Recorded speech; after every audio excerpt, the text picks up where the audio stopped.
Mobil dinas Camat Baito Konawe Selatan yang kerap ditumpangi Guru Supriyani selama menjalani proses hukum diduga ditembak orang tak dikenal usai sidang pembacaan eksepsi. Seluruh penumpang selamat. Peristiwa ini diduga sebagai bentuk teror terhadap Supriyani yang dituduh menganiaya anak polisi.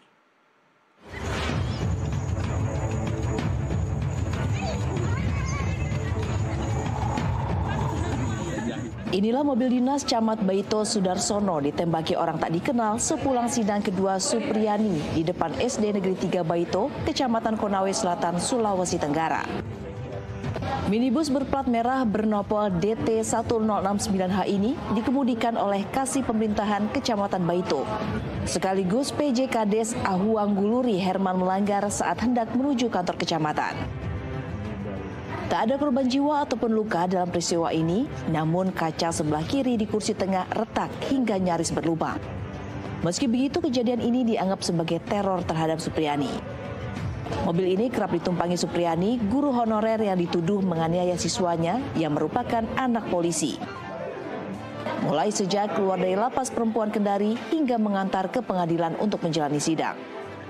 Saya sepulang dari sidang, kami lagi makan.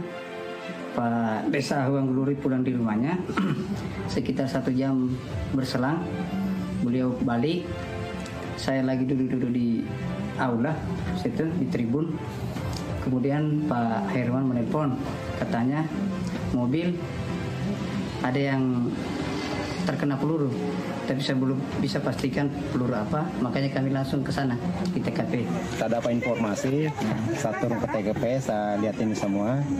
Jadi untuk sementara tunggu tim ident dari Polres. Untuk sementara saya. Mobil ini mau dibawa kemana ini? Mau dibawa di Polsek dulu. Sambil menunggu tim ident dari saya. Kuasa hukum Supriyani Andri Darmawan mengatakan untuk mengantisipasi keselamatan sejak keluar dari lapas perempuan Kendari, Supriyani difasilitasi untuk tinggal di rumah jabatan Camat Baito. Terkait dengan masalah Ibu Supriyani, ini kan kita melihat memang kondisinya tidak kondusif ya di rumahnya kan, karena banyak telepon, banyak orang yang mau ini ketemu. Akhirnya sejak saat itu kan kami mencari siapa kira-kira yang bisa membantu tuh untuk kami artinya mengamankan Bu Supriyani kan supaya bisa diawasi toh.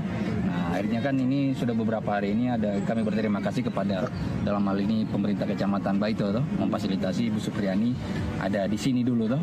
Ada di sini supaya dia bisa menurut kami terlindungi aman toh sampai dengan proses sidang ini bisa selesai kan. Nah, hanya kan tadi ini ada insiden sebenarnya, ada insiden. Ini mobil dinas camat yang biasa juga dipakai, tapi tadi itu ditembak. Nah, ini yang kami lagi identifikasi dia tembak. Tapi waktu ditembak ini bukan Pak Camat yang bawa, ada kepala desa yang bawa. Dari Konawe Selatan, Sulawesi Selatan, tim NTV melaporkan. Jadi anak ini dia belajar tiba-tiba didatangi oleh Guru Supriyani ini dan mengalami pemukulan.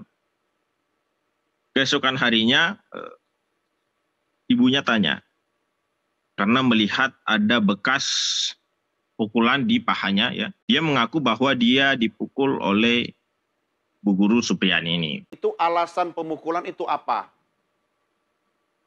Kalau alasan pemukulan itu dia tidak ditanyakan oleh orang tuanya. Ya, apa mungkin tiba-tiba seorang guru langsung memukul anak tanpa ada pemicu atau penyebabnya?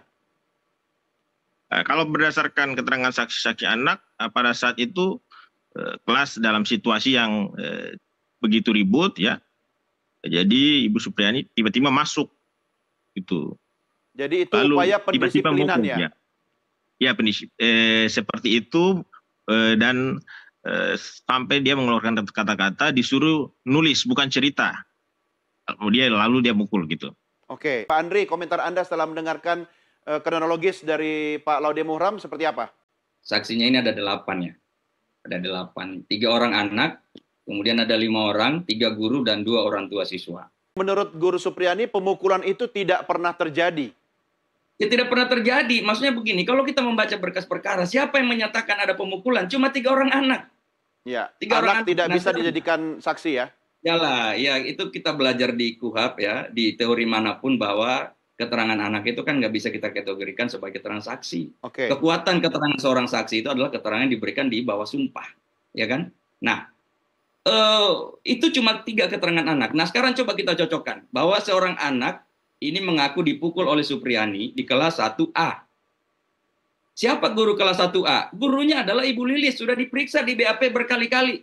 Sudah mengatakan bahwa Ibu Lilis itu mulai dari jam 8 sampai jam 10 itu ada di dalam ruang kelas. Tidak ada namanya datang pemukulan. Jam 10 yang dikatakan ada kegiatan pemukulan itu Ibu Supriyani, jam 10 itu udah pulang kelas 1. Karena apa? Jadwal pulangnya kelas 1 jam 10. Artinya tidak ada situasi kelas yang ribut, yang ramai, kemudian ada. guru Terus dia berusaha bilang, mendisiplinkan. Nggak ada perintah seperti misalnya datang memerintahkan untuk menulis apa semua. Nggak ada dalam BAP. Kanit yang minta duit tadi ini, Pak Laude Muhram. Ya, untuk persoalan itu tidak pernah ada permintaan uang 50 juta ya. Justru yang pertama berinisiatif mengeluarkan uang itu di pertemuan mediasi ya, upaya perdamaian yang mencoba dilakukan oleh Supriyani yang datang bersama kepala sekolah dan suaminya. Jadi di situ suami dari Supriyani mengeluarkan amplop. Jadi itu pertama ini ya. Kalau kita lihat ini ya. Ya, gimana Pak Dri? Ya.